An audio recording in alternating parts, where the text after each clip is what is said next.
You're lying in bed at 2 a.m., phone face down, heart pounding for no reason. She hasn't texted in 6 hours, and somehow you already know. You can feel it before she even says it. That cold shift, that quiet distance, that moment when the woman who used to chase you, double text you, melt every time you walked in the room, suddenly went silent. Not angry, not loud, just gone behind a wall you can't see through, and your brain starts spiraling. What did I do? Was I too much? Why is she pulling away when I finally gave her everything she said she wanted? Why does this always happen the moment I start to actually feel something? You replay every message, every conversation, looking for the crime, looking for the moment you broke it. But here's the truth nobody told you, bro. She didn't pull away because you did something wrong. She pulled away because you stopped needing her to fix you. You're not crazy. You're not broken. You're not too much or not enough. Most guys feel exactly this, and nobody ever explains the real psychology happening underneath it.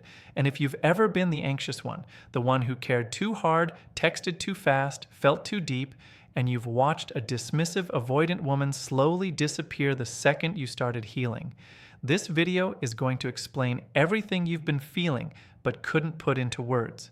By the end of this, you're going to understand exactly why your healing is a dismissive avoidant's worst nightmare, why she panics the moment you stop chasing, and what's actually happening in her nervous system when you finally become the grounded man she said she always wanted. Let's get into it. Most guys believe that if a dismissive avoidant pulled away, it means she lost interest, that she found someone better, that she stopped caring. But here's the real truth. She didn't stop caring. She started feeling. And feeling is exactly what her nervous system was built to avoid. See, a dismissive avoidant doesn't run from bad men. She runs from real ones. She spent her entire life building a fortress around her heart, convinced that she doesn't need anyone, that love is optional, that emotional distance equals safety, and she could handle you when you were anxious. She could handle you when you were chasing. She could handle you when you needed her validation to breathe, because as long as you needed her, she had control. As long as you were the one reaching, she got to be the one retreating. That was the dance. That was the dynamic. That was safe. But the second you started healing, the second you stopped texting first, stopped over-explaining, stopped performing for her attention, her entire internal world started to shake. Because now, you're not the anxious guy she could keep at arm's length. Now, you're the grounded man who doesn't need her, but actually wants her. And bro, that's the one thing a dismissive avoidant has no defense against. That's not rejection she's feeling. That's terror disguised as distance. One, you stop reaching. And her nervous system panics. Most guys think that when they finally stop chasing, the avoidant will be relieved, that she'll appreciate the space, that she'll finally come closer. She won't. Not at first. She'll panic. Here's what's actually happening in her brain. For years, her entire attachment system has been wired around one rule. People who get close will hurt me, so I must control the distance. When you were chasing, she was in control. She decided when to respond, when to pull back, when to give you a crumb of affection.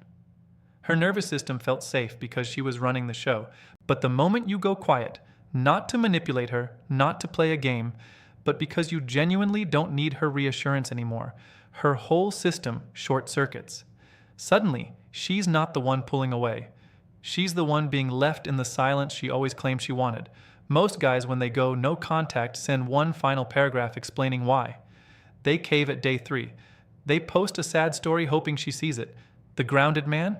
He just disappears into his own life. No announcement, no explanation, no performance. He goes to the gym, he builds his business, he reads, he sleeps well. He stops checking if she viewed his story.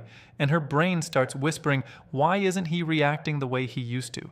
That's emotional caffeine for her nervous system. That's the shift that turns her dismissiveness into obsession. 2. You become unreadable, and she can't strategize anymore. Most guys, when they're hurt, become an open book. They text long paragraphs. They post breakup quotes. They tell mutual friends. They make their pain her problem.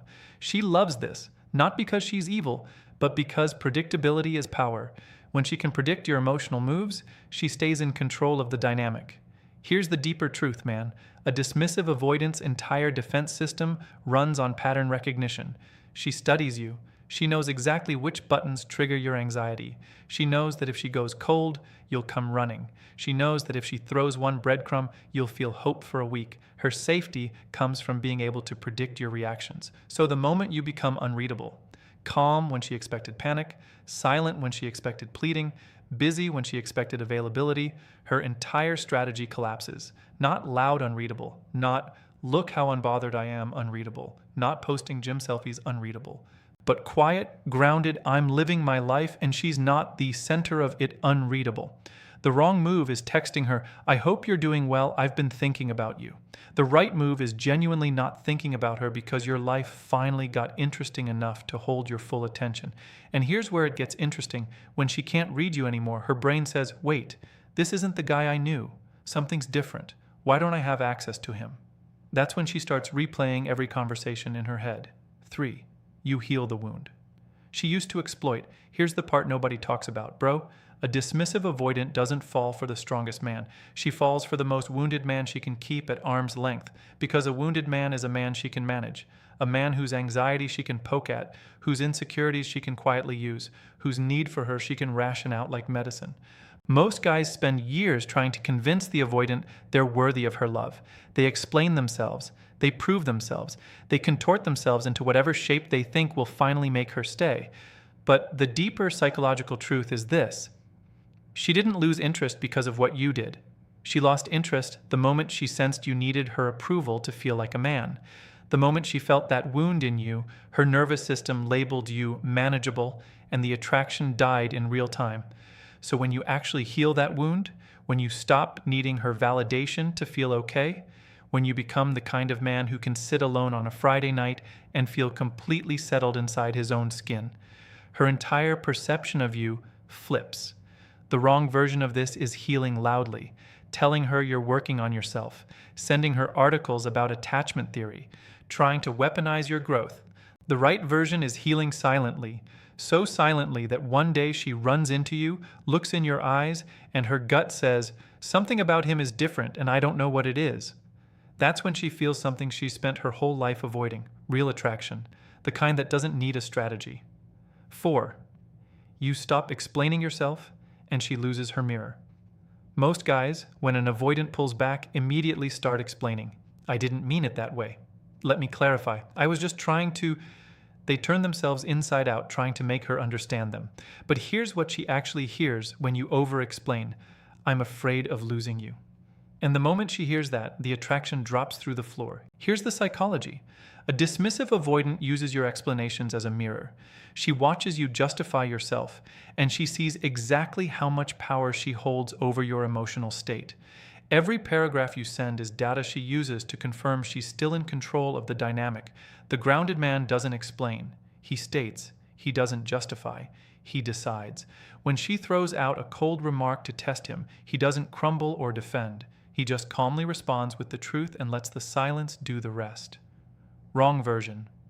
I really didn't mean to come across that way. I've just been stressed lately, and I feel like you might be misreading me. Can we talk about it? Right version.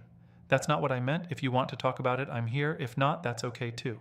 Short, calm, unbothered, no fear in the voice, no begging underneath the words. And when she reads that, her brain says, this guy doesn't need me to validate him anymore. That's the exact moment she starts wondering if she's the one who's been replaceable all along. 5. You build a life she has to earn her way into. Most guys make the woman the center of their life. Their schedule revolves around her. Their mood depends on her texts. Their weekend plans wait for her approval. She can smell this from a mile away. And here's what it does to her on a nervous system level. It makes her feel responsible for your happiness. And nothing kills attraction faster in a dismissive avoidant than feeling emotionally responsible for a man. Here's the deeper truth, bro. A dismissive avoidant doesn't want to be the prize. She wants to find a man whose life is already so full, so grounded, so magnetic, that she has to actually show up as her best self just to be included in it. She wants to feel like she's earning her spot, not like she's being handed it. So you build that life. Not for her, because of you. You get obsessed with your craft. You get strong. You get sharp. You build friendships that don't require her. You travel. You read. You become someone whose presence fills the room before he speaks. The wrong move is telling her about your new life, posting it, performing it, hoping she sees. The right move is just living it, letting her hear about it from someone else, letting her see one photo and feel the shift, letting her sense that you're not waiting by the phone and because the phone barely crosses your mind anymore. And when she feels that, Her gut whispers, "Why do I keep thinking about him?" That's when interest quietly turns into obsession. 6. You become emotionally safe, but not emotionally available on demand. This one is subtle, man, but it's the one that breaks the dismissive avoidant completely. Most guys think the answer is being emotionally unavailable, cold, distant, playing hard to get. They think mirroring her avoidance will make her chase. It won't. It'll just confirm her belief that all men are emotionally unsafe and she was right to wall herself off. Here's the real psychological truth. What terrifies a dismissive avoidant the most isn't a cold man. It's a warm man she can't control. A man who is fully capable of deep emotion, deep presence, deep care, but who doesn't hand it to her unless she shows up for it. A man who is emotionally safe but not emotionally available on demand. Not cold, not distant, not playing games, just grounded enough that his warmth has to be earned, not extracted. Wrong version, ignoring her texts to teach her a lesson, going cold to make her chase, pretending you don't care when you do. Right version, responding warmly when she shows up genuinely, going quiet when she plays games, and never explaining the difference, letting her figure it out, letting her feel the contrast between her good behavior and her bad behavior in real time, without you ever having to label it. And here's the thing, when she realizes you're not punishing her, you're just naturally calibrating to her energy, something shifts in her she can't control. Her brain says, this guy doesn't bend for me anymore. I have to bend for him. That's not manipulation. That's just what a grounded man naturally does. 7. You stop needing closure and she becomes the one haunted most guys. When an avoidant disappears, spend months chasing closure. They want the conversation. They want the explanation. They want her to admit she was wrong, to apologize, to acknowledge what they had. But here's what closure chasing actually does. It tells her you still haven't let go. It tells her she still occupies real estate in your mind. It tells her she still has power over your peace. The deeper psychological truth is this. A dismissive avoidant feels safest when she's the one who left. She needs to be the one who walked away. She needs to write the ending in her head. So when you spend months trying to extract closure from her, you're literally feeding her the exact emotional position she needs to keep feeling powerful, the one being chased. But the moment you stop needing closure, the moment you accept that some chapters don't get a clean ending and you just close the book anyway, the entire dynamic flips. Because now she's the one without closure. She's the one wondering what you're thinking. She's the one who doesn't know if you ever truly loved her or if you've already moved on. She's the one staring at the ceiling at 2 a.m., scrolling old photos, feeling something she swore she'd never feel. Regret. Wrong version. Sending the long, "I just need to understand" text 6 months later. Right version. Never sending it. Living so fully that the question stops mattering. And one day, when she reaches out, because she will, responding with calm distance that tells her everything without saying anything. And in that silence, she'll hear what she spent the whole relationship running from. He's finally free of me, and I'm not free of him. That's the moment the dismissive avoidant meets her worst nightmare, an anxious partner who healed and took his power back, quietly, permanently, without ever asking for hers. So here's what I need you to understand, bro. This isn't about getting her back. This isn't about revenge. This isn't about winning some psychological game. This is about becoming the kind of man who doesn't need to. The dismissive avoidant's worst nightmare isn't a man who hates her. It's a man who finally loves himself enough that her approval becomes irrelevant. A man who took every wound she poked at and turned it into the very foundation of his peace. A man who used to need her and now genuinely doesn't. You're not healing to make her come back. You're healing because the version of you who needed her was the version of you who couldn't see his own value. And that man deserved better. That man is better. He just needed to remember. So stop waiting for her to realize what she lost. Become the man who realizes what he finally found. Because the truth is this, the anxious partner who heals doesn't just become her worst nightmare. He becomes his own dream. And the moment you understand that, really understand it, you stop needing this video. You stop needing the strategies. You stop needing the closure. You just become. If this hit you somewhere real, do yourself a favor. Watch the next video on this screen about why the avoidant always comes back when you stop waiting. Because what I just showed you is only the first layer. And the second layer is what locks in the transformation for good.